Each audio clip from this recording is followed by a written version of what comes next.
more colleges, more students, but where are the teachers? So in today's editorial from The Hindu's opinion section, we are going to talk about the increase in colleges, students, but not enough teachers. So come, let's have a look.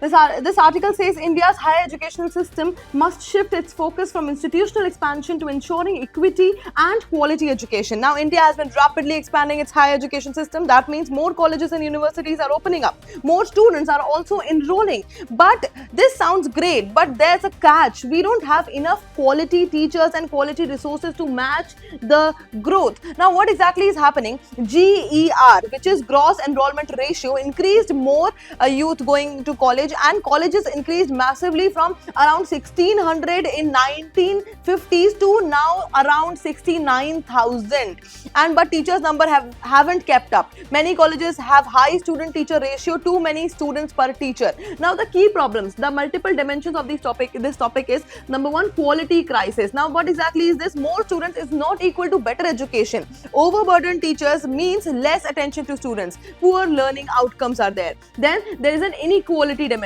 Now what exactly is dimension, which is very important? See, why is it important?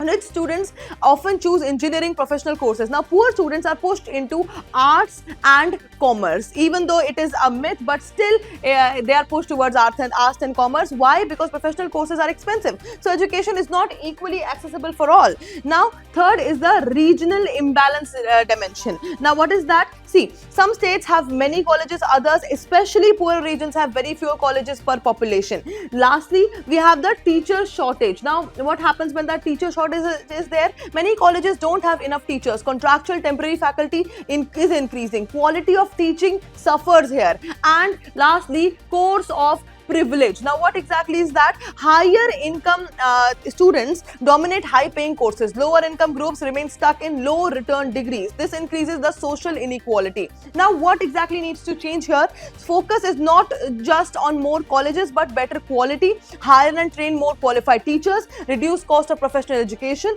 improve access for poorer students, ensure regional balance. Now how this is important for UPSC examination? This article becomes very important for GS paper 2, which is governance and social justice, and for essay topics also this becomes very important.